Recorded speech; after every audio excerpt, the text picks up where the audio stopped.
Voici comment les riches parviennent à nous maintenir dans la pauvreté.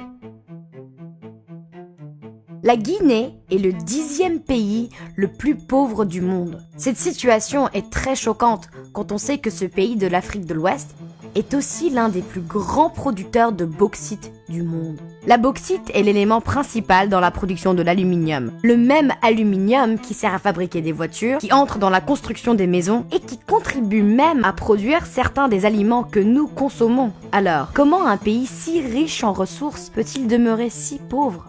Pendant les 50 dernières années, l'équivalent de plus de 400 milliards de dollars d'aluminium ont été produits à partir de la bauxite extraite de la seule mine de la CBG, la Compagnie des bauxettes de Guinée. Une plainte juridique récente révèle que la part de cette richesse réservée à la Guinée a été tragiquement limitée à 1,2%. Du fait que Alcoa, la société qui gère les opérations de la CBG, refuse obstinément de laisser aux Guinéens leur part des profits de cette exploitation minière. À titre d'exemple, bien que le gouvernement guinéen ait officiellement désigné Nanko Shipping, une société guinéenne à transporter 50% de sa bauxite, Alcoa refuse d'honorer cette partie de l'accord. Pendant ce temps, la même Alcoa continue d'assurer le transport de cette part guinéenne et récolte ainsi les bénéfices financiers qui en découlent, privant le pays d'une énorme bouffée d'oxygène économique. Et pourtant, en Guinée aujourd'hui, plus de 55% de la population vit en dessous du seuil de pauvreté. Seul un ménage sur 5 a accès à l'électricité. Le pays vit un manque chronique de ressources médicales essentielles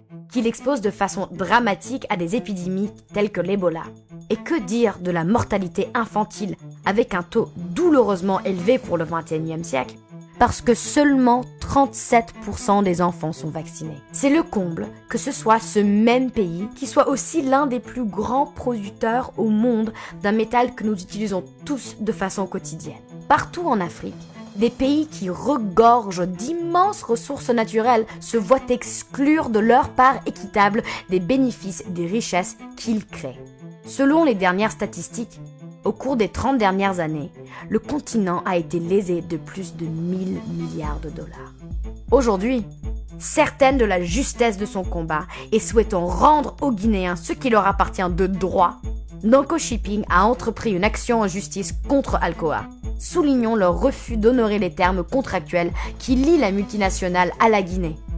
Selon l'agence de presse Reuters, en cas de victoire, l'action de Nanko marquerait un pas en avant pour les pays africains visant à prendre de la main des multinationales le contrôle de leurs ressources naturelles.